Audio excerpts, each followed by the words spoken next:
Good morning, everyone. It's good to be with you. And quite frankly, I am truly grateful for Zoom. And I appreciate the board trusting and allowing me to have this responsibility to serve you today in this capacity.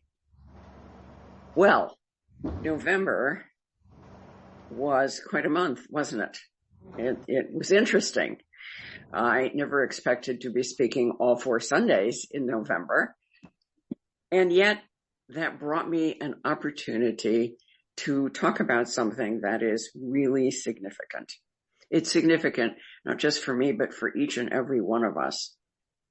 We had a focus on gratitude as an active life practice. Living a life of gratitude is, as I said, so much more than just saying thank you. It is being awake and aware and present to the manifestation of God in our universe. I had an opportunity to observe that the other day when I ran out of bird food. I don't know if birds can give you a dirty look, but they were like out there flapping around, and the intimation was, what happened? There's not enough food in the bird feeder, and there's no peanuts on the deck. My birds are grateful, and I'm grateful that I have my birds friends. I'm also grateful for the squirrels that come. And you may think, is this significant? To me, it is, and I would tell you why. Appreciating God's manifest creation is important to us because there are many things in our lives which we see. We see sadness, we see chaos, we see death and destruction. Well, if you turn your TV on, you see a lot of that. Or if you turn your phone on, you see a lot of that. Or if you just step outside your door, we succumb to this false evidence appearing real. It casts us into a place of fear. And that is not a state of consciousness in which gratitude grows. So last month we had the opportunity to really understand gratitude. And we found, even exploring the coordinates of gratitude, that those coordinates took us to a place. They came together and brought us together in the region of the heart, the region of love, as individuals and as a community. Last Sunday, many of you who were there were able to participate in the Thanksgiving dinner. What great fun, what great food, what great community. So we appreciated that, we enjoyed it, and now we're sitting here going, and what's next? And that's why I said, getting ready for the next big event. But which one is it? Well, did you notice Friday was Black Friday? Unless you were living under a rock or you were off the grid, you probably noticed that it was Black Friday. I always wondered why they call that until somebody many years ago explained to me, because if the retail people didn't make it for the year on Black Friday, economically, they would be in the red zone. In other words, they would not have achieved the amount of money, prosperity, abundance that they needed to sustain their business. So, though I try not to go out on Black Friday because the traffic is crazy, I appreciate the fact that many people do. They experience God's creativity, shopping and looking for things, and benefacting those who serve us all year long. So it was Black Friday. However, as I said, I was home. And as I stood in my front window, looking out at it's not a major street, but it's a busy enough street that a lot of stuff is going by. A large car went by with a huge evergreen tree tied to the roof. Early Friday. And my first thought was, wow, isn't that a little early? My second thought was much better. It was, why not? Why not start early? So obviously you've guessed the next big thing is Christmas. And all that concept brings forth within us. Christmas is past. I remember one year I told how can I put this? I don't want to call it a lie. It was a minor variation on a truth statement. In Europe, December 6th is St. Nicholas Day. And in European countries, parents give their children a present. So I told my mom that it was St. Nicholas Day and that she was supposed to give me a present. I had enough sense to tell her on December 4th, so she had time to find something, and she did.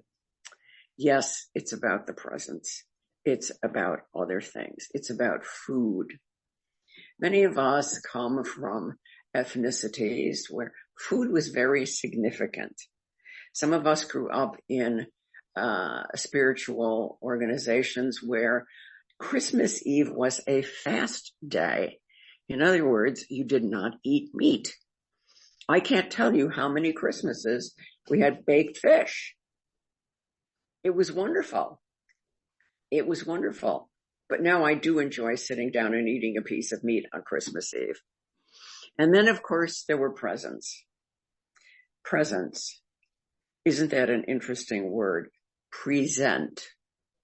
Something that we give to another. Hopefully we give it from the heart. Too often it was from, oh my gosh, what am I going to get, Aunt Louise? Oh my God, what am I going to get, Uncle Louie? Oh, I don't know what to do. Friends, that's a no-brainer anymore, because we know infinite wisdom within us always leads us to the right and perfect gift when our motivation for giving it is love and the opportunity to present something, our appreciation and our respect for that person. Presents, food, decorations. Decorations. I think the saddest thing that ever was invented was an artificial Christmas tree. Some of us are old enough to remember when there were only real trees. Some of us were old enough to remember that they did not appear until Christmas Eve because Santa Claus brought those trees. It was many, many years later that I appreciated what my parents went through on Christmas Eve. Ours was a large family meaning my parents' family. Lots of sisters and brothers-in-laws and siblings and children, 35 people at Grandma's house for dinner, giving out gifts. And we would then eat this wonderful meal. Then we'd all go to midnight mass. Then we'd come back to Grandma's and eat breakfast. Only this time we were eating meat, lots of kielbasa, lots of Polish, lovely, meaty food. And then my parents would go home, probably about 3 or 4 o'clock in the morning. Oh, us children? Well, we were asleep on Grandma's bed. They would just kind of bundle us up and take us back. And then they would put me in my own bed. And then they would stay up, retrieving the tree from behind the garage where it had been hidden for several days, decorate the entire thing. Lights, balls, tinsel, icicles, put the presents underneath. And I suspect without any sleep at all, greet me the next morning, and it would be Christmas. What an act of devotion.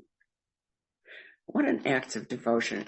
And I would suggest to us that what we do this Christmas, whatever we do, whether we send cards or we send emails or we send texts or we pick up the phone, what an infinite variety of ways for us to connect with one another. We do it with the intention of love, the intention of sharing the love of God with one another. So I have to ask you, though, there's a question. What are we really celebrating on December 25th? Well, I don't want to rain on anyone's parade, but it turns out that December 25th was chosen as Christmas, as the celebration of the birth of the man named Jesus, because it coincided with a Roman festival called Saturnalia. The best way to describe Saturnalia would be, think of New Year's Eve with a lot of fun and frolic, carrying on, singing, drinking, and dancing. And the people who wanted to transform the lives of people, to lift them to something higher, to a better, said, let's pick that date as the birthday of Jesus. To be truthful, theologians, historians do not know exactly what day he was born. So we accepted the 25th. So what happens on the 25th when we celebrate it? It's a birth. It's a birth of a man, a Jewish man named Yeshua. And that name has translated into English as Jesus. A man, a human being like any others of us. But it is something else, friends. It is the birth of a concept of an identity. An identity. Because what happened? This man grew into an adult. He became a teacher, a preacher, a rabbi, an itinerant speaker. He moved through the Holy Land. And I think we call it the Holy Land because his footsteps did bring to it the holiness of truth about who we are. Historically, prior to the birth of Jesus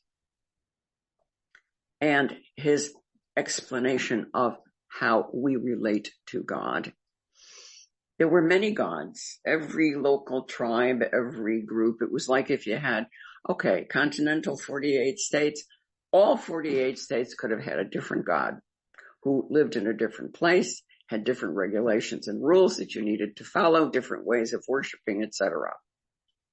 It is the gift of the Israelite people, the concept of monotheism, that there is one God. But still there was what I would call a misperception. There was one God, that was wonderful, but where was it? In some of the other religions of the time, the God lived high on a mountain, up above the clouds, where it could not be seen, or it lived elsewhere. For the Jewish people of that time, God lived in the ark.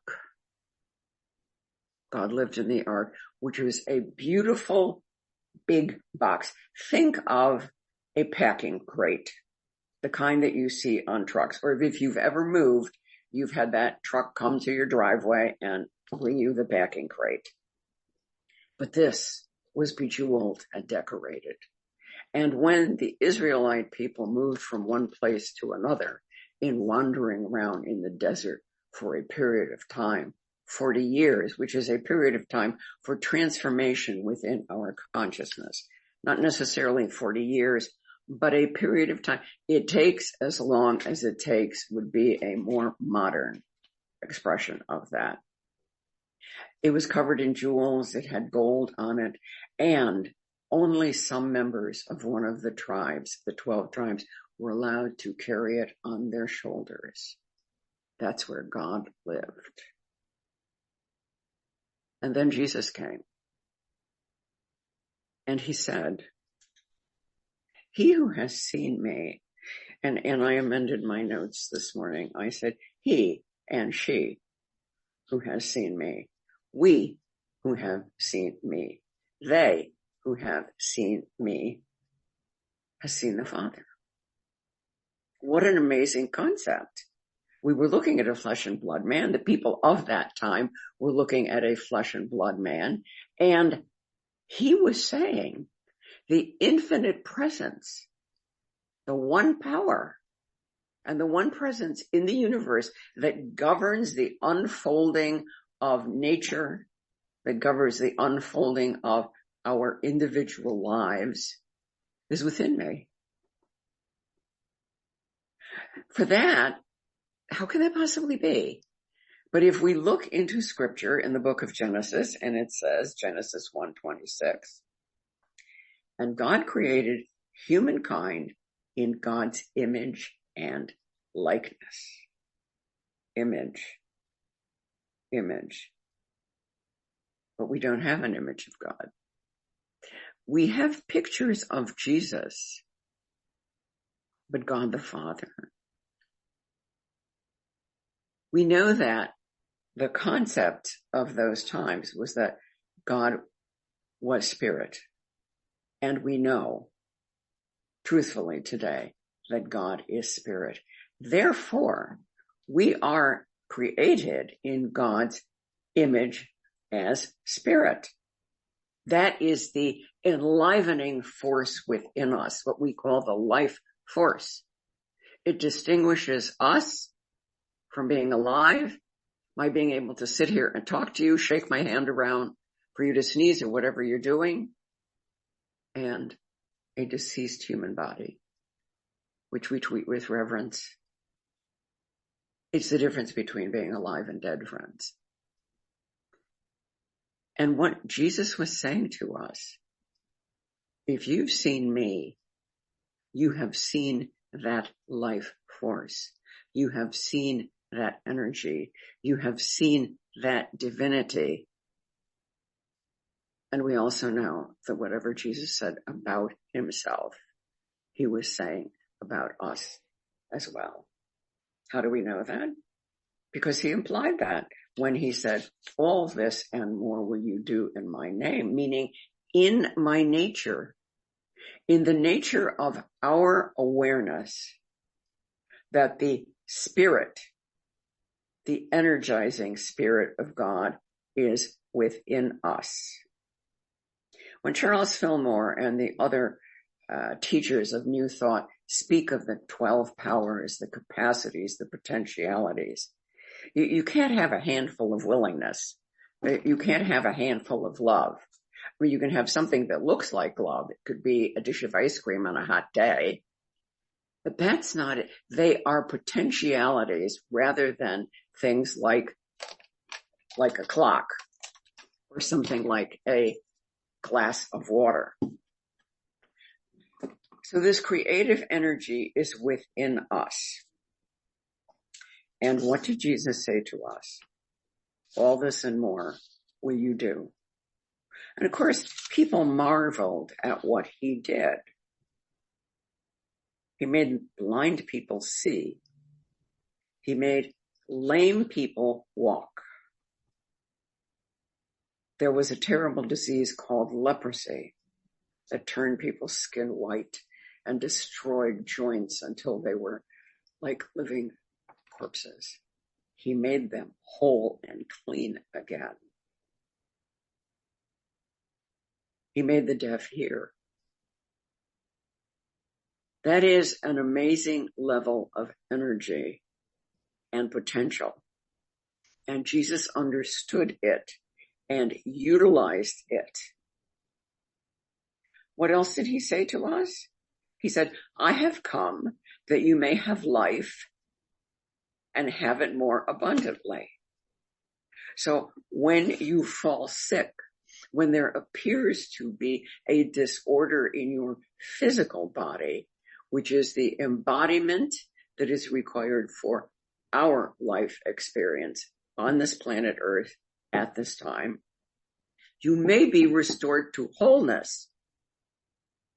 Because what do we find in scripture?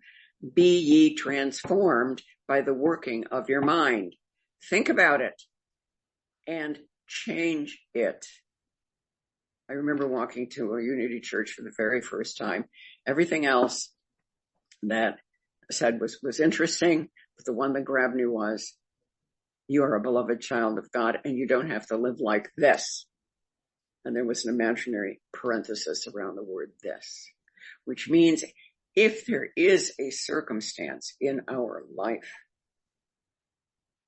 which seems troublesome, which causes us pain and suffering, which distresses us, we can come to a place in our life where we can live with it, recognizing it for the gift that it gives us to grow in our awareness of God presence. Which one of us is not laying on the sofa or sprawled on the floor or been in bed with a migraine or pain or a back or something, and we just said, oh God, just please take the pain away. That is the very human side of us saying, dear God, please take the pain away. It is to the God within us that we then say, I and the Father are one. I can move beyond this. And books are filled with healings and evidence of this. He who has seen me has seen the Father. That was Jesus's name for that energy to which he related. Why? Because in that period of history, it was patriarchal. Dads had the power. There was also, I would say at one point, a matriarchal period of history where the goddess was more significant, but that's history, and that one did not prevail. The more patriarchal prevailed. And so Jesus was speaking to the people in a language that they would understand. They understood what a father was. When he said Abba, he meant the Father. He meant the Father, the power within him. He was teaching this truth, which absolutely radicalized our perception of who we are. Because for so often and for so long, friends, society seemed to indicate to us that we were less than, that the God, whatever it looked like or wherever it lived, was a vengeful God. A God who, if we crossed it, angered it, would punish us. Simple people who did not understand the concept of electrical storms or the concept of earthquakes would think that they were terrible punishments from God for something awful that they have done. That kind of thinking inhibits us from being the presence of the Christ in the world. New Thought has brought us that term, brought us an understanding of that term. For Jesus was called the Anointed One, the one who would have been blessed with holy oil. To be anointed meant to be called, to be chosen, to serve, not to be adored or venerated or bowed down before, but to serve. And each of us is called to serve. That's the wonderful gift of understanding Christmas. We look at ourselves. We look at ourselves in the mirror. And that is the part that I love best of all. We kind of look alike, and some of us have little noses, some have big noses, some have almond eye-shaped eyes, some have rounder eyes. We look at the infinite variation of the human face, and yet it reminds us of the diversity of God. That is the fullness of the energy of God. And it is ours to utilize.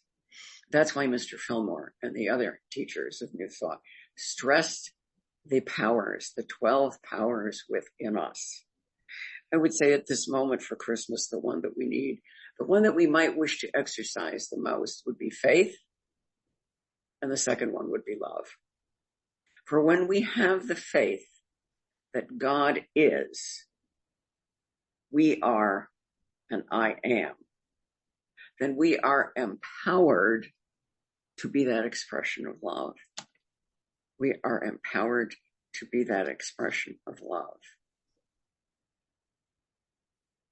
It's interesting that so much of our unity music talks about seeing the Christ in one another. The Christ in me greets the Christ in you. We look beyond the diversity, which is interesting and fascinating, yet deceiving, because there is only one power and one presence, God the good, omnipotent, omnipresent, omniscient, and above all living, all loving, and also all forgiving. So if we've hung on to erroneous thoughts that some person who was also dealing in error thought said to us, you're just not, I'm thinking of somebody who became very successful as a public speaker, and the person, one of his teachers said to him, your best bet would just finish high school and get a job in a factory. That would have limited that person's capacity. And instead, he went beyond that because he believed in himself. And he was a successful speaker and brought truth to other people, empowering them. Is that our calling? No, not for all of us. It is for those of us who choose to be unity ministers or ministers of truth. That's our public persona. But each one of us at the individualized personal level is a speaker of truth. The Christ presence within us endows us with a wisdom which we can call forth. So when we say, what should I do here, God? It's not really what should I do here, God? It's what do you, God, want to do here? And show me how to do it. Wow. Think about that. Think about that tomorrow morning when you look in the mirror for the first time.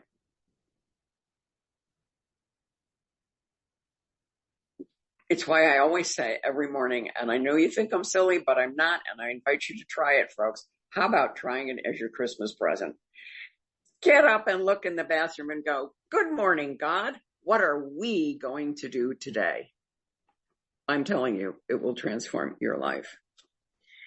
Friends, our identity was actually in our hymn this morning when Jackie and I spoke about what do you want? And I said, well, let's find something for which we already have a screen. So Sean doesn't have to make a new one. And I said, you know what? The one I really, really love. And I hummed and sang a little bit. And she looked it up and she said, oh, take my life and let it be. I said, yes. Because friends, with that song, take my life and let it be, God, only for thee, means let me so live my life that the true presence of God is made invisible, individualized. And every Tom, Dick, and Harry, and Susie, Jane, and Mary, and Linda, and Betty, and Betsy, and Sylvia, and Sean, and all the other names of the people we know, some on the screen, Tessa, etc. Each one of us, friends, when we look at one another, we go, oh, that's Tessa. Our second thought should be, oh no, that's God within. That is God within. That's our Christmas present. If we could put that in a box and put it under a tree, imagine. However, it would have to be an empty box because God is not a clump of something that we can put in a box. We are the embodiment of that. Friends, this is so significant. Take my life and let it be consecrated, Lord, to the meaning. Infill my mind with the ideas that you desire to see made manifest, which would be life and life abundantly. How do we give life abundantly? Think about it. Can you say thank you? We talked about that last month. Can you open a door for somebody? Can you let Can you wave at the driver who's trying to make a turn or get out of a driveway and go, oh, they're so happy. It's easy. And it's little. And if you are gifted to do greater things, then allow that to happen. The small things are as significant as the big things. The next big thing for which we are preparing, friends, is Christmas. We are celebrating the birth of the teacher who gave us a different perspective on our relationship to God, intimate and personal relationship. We celebrate the birthday, allegedly, of the man who taught us the truth. But this Christmas, why not send yourself a birthday card? Because it's our birthday as well, when we awaken again and again, daily, to the truth of who we are. When we say, I behold the Christ in you, looking at one another, imagine that person saying back to you, and I behold the Christ in you. What an empowerment. And friends, you don't have to say it out loud. You just say it. I behold the Christ in you. I see the Christ in you. And are you going to stand there and wait for somebody else to say, and I behold the Christ in you? I wouldn't do that, especially if you're at a stoplight. You should be moving. Imagine that the driver beside you or at the angle to you is saying it back to you and moving in the flow. You know, I'm going to start trying that because my favorite line at stop signals is usually, it ain't going to get any greener, lady, which is not a consciousness that is full of Christ's love, friends. The gift that we can give ourselves this year is the gift of freedom. Let's give our best gift to one another. Next week, we begin Advent. Advent, which is an inner process of cleaning out error thought and releasing old ways of thinking and being, and welcoming and incorporating the truth of who we are with joy, with light and love. Beginning next week, I will be speaking again, followed by licensed unity teacher April Ellenberg, who will do the first 2 Sundays in Advent. Reverend Rosalind is going to be facilitating the candlelight service, the light of 12 candles that represents the brilliance of each one of us. We could start now. Pretend we have one of those Advent calendars, even if you don't. I don't recommend that. Some of them have chocolates in them. Some of them have other things in them. No, let's not do that. Let's have an imaginary calendar that we open a little window every day and we look in and we see ourselves and go, I see the Christ in you, Linda. And the little image that you've just seen says, and I see the Christ in you. That is our gift to one another. Let's take this thought that we give a gift because we are a gift. We are the gift of truth, beginning with ourselves and one another.